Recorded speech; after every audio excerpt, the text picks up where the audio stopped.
Dialogue avec Marie. Quelques précisions sur ce que j'appelle mon dialogue avec Marie. Ce n'est pas de la médiumnité. Un esprit extérieur désincarné ne prend pas possession de moi pour s'exprimer. N'étant pas plombier, je ne fais pas non plus de canalisation. Je n'ai pas besoin d'entrer en transe. Je suis dans un état normal. Je suis consciente et participante. C'est une forme de communion, communication, avec ce qui est mon être profond, cet aspect de l'âme qui dépasse l'ego, la personnalité humaine, avec ses limites spatio-temporelles. Je l'appelle Mère Marie, car c'est ce que je trouve de plus approchant et qui se reflète dans cette figure archétypale, symbolique. Elle n'est ni extérieure, ni étrangère, ni religieuse.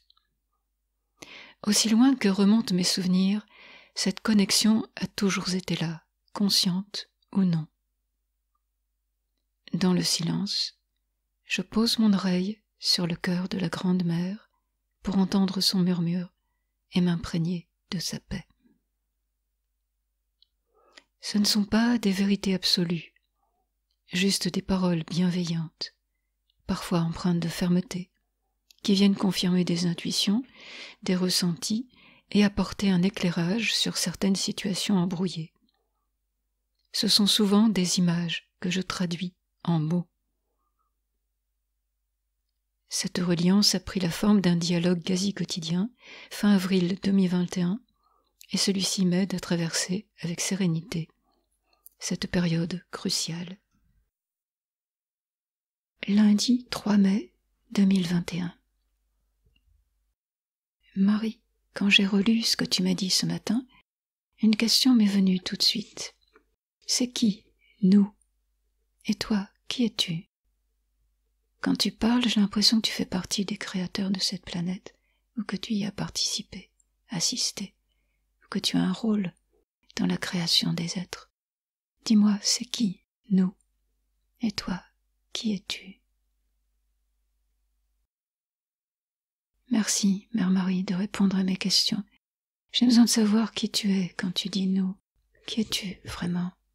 Qu'est-ce qui fait que je ressens cette résonance avec toi, cette filiation, comme si je te connaissais déjà depuis longtemps, depuis toujours, en fait. C'est comme ça qu'Yvonne, ma mère, te voyait. Avant une opération chirurgicale qu'elle redoutait, tu lui étais apparu et tu l'avais rassurée. Oui, ta question est légitime. Qui je suis? Au-delà de toutes les projections que l'humanité a faites sur moi depuis 2000 ans, je suis bien plus ancienne que cela. Je suis le principe féminin créateur, créatrice. Je n'ai pas seulement donné naissance à cette humanité sur Terre, j'ai aussi participé depuis la nuit des temps, si l'on considère votre temps terrestre linéaire. Et quand je dis participer, c'est que je ne suis pas seule. Comment te faire comprendre cette notion qui n'appartient pas à la dualité? Cette notion d'être complètement unique, à la fois distincte et faisant partie de. Vois-tu, c'est une notion très difficile à appréhender pour un mental humain. Si tu veux l'approcher, il te faut laisser tomber la notion de séparation. Vois-tu, il y a un principe créateur très proche de l'absolu, très proche du non manifesté.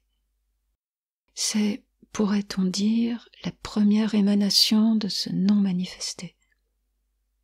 Quelque chose de l'ordre d'une intelligence ou d'une conscience, quelque chose de l'ordre de l'initiation d'une action, quelque chose qui se met en route, quelque chose qui bouge à l'intérieur de ce silence absolu, de cette immobilité absolue, à l'intérieur de ce vide, de cette immensité potentielle, quelque chose se met à frémir, à émerger.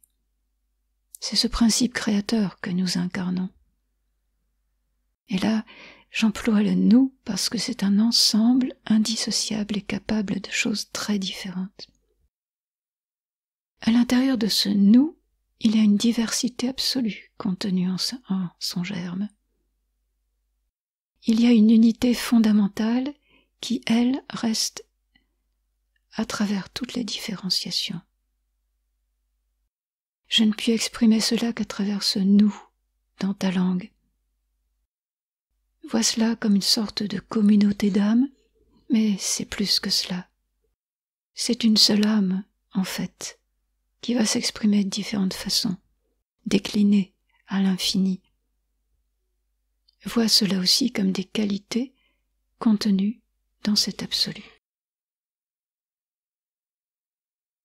Et je suis aussi ce silence incarné. Et quand je dis incarné, ce n'est pas tout à fait exact. Ce silence qui a un potentiel de manifestation, c'est un silence vibrant, un silence plein, un silence profondément imprégné d'amour.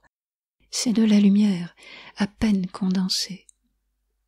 Donc tu vois, ce n'est pas à proprement parler une incarnation, même s'il m'est arrivé de prendre chair, c'est-à-dire de prendre vraiment forme humaine quand c'est nécessaire, quand mes créations ont besoin de cette présence. Et depuis toujours, j'ai cette vocation à être présente, à accompagner ce que je crée. Tu peux le voir dans ta propre vie. Mettre au monde des enfants, ce n'est pas limité à l'acte de naissance physique. Tu as accompagné chacun de tes enfants et tu continues à le faire chaque fois que nécessaire, quand ils ont besoin de ta présence. C'est la même chose pour cet aspect créateur que je suis. Quand je perçois l'appel venant de l'un de mes enfants, de l'une de mes créations, je réponds et j'agis.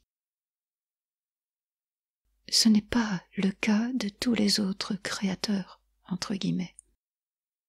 Certains aspects de ce nous créateur sont complètement détachés de leur création. Ils les observent un peu comme l'on observe des animaux. Ils ne sont pas descendus dans leur création.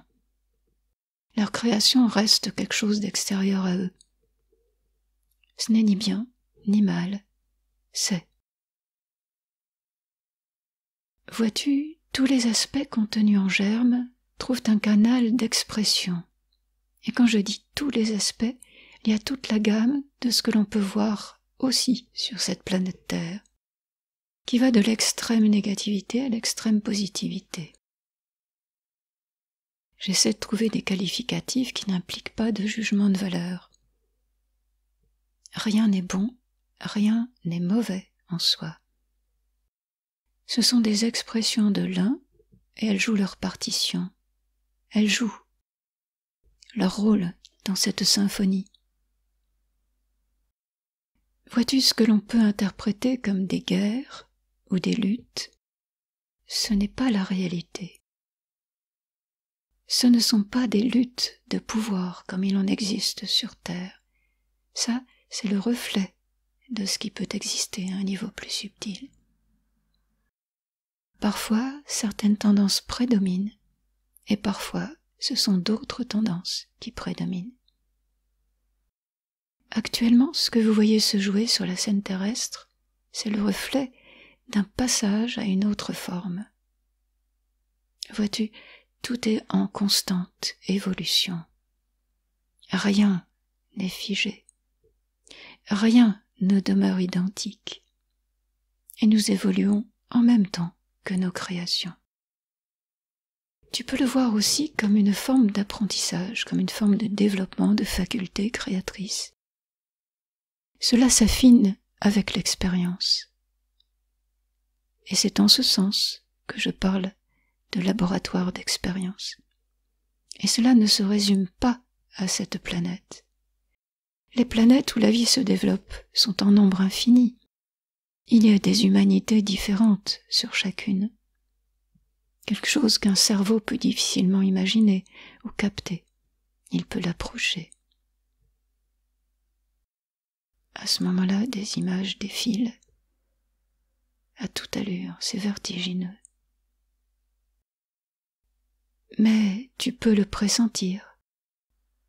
Ce qui est vécu à l'échelle de cette terre est comme une projection, un raccourci. Vois-tu, c'est quelque chose qui se joue à un niveau beaucoup plus universel, beaucoup plus infini. Et ce qui est en bas est comme ce qui est en haut. C'est un reflet.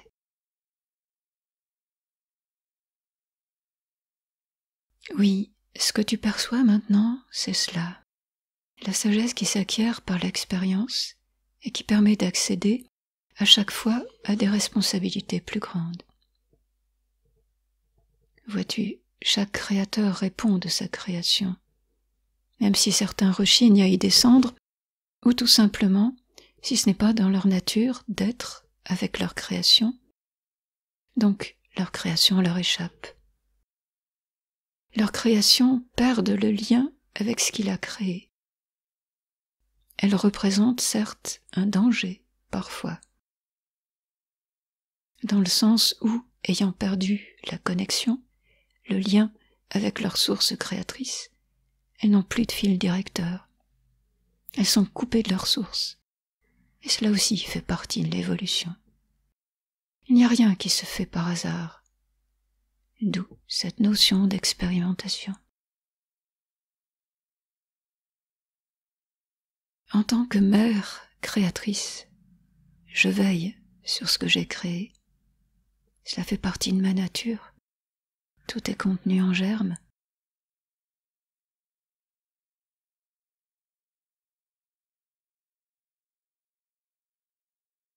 Des images me viennent, ainsi que le sens des prénoms qui m'ont été donnés. Anne, la grand-mère, Christelle, version féminine du Christ, Marie, la mère, et Béatrice, celle qui apporte la joie.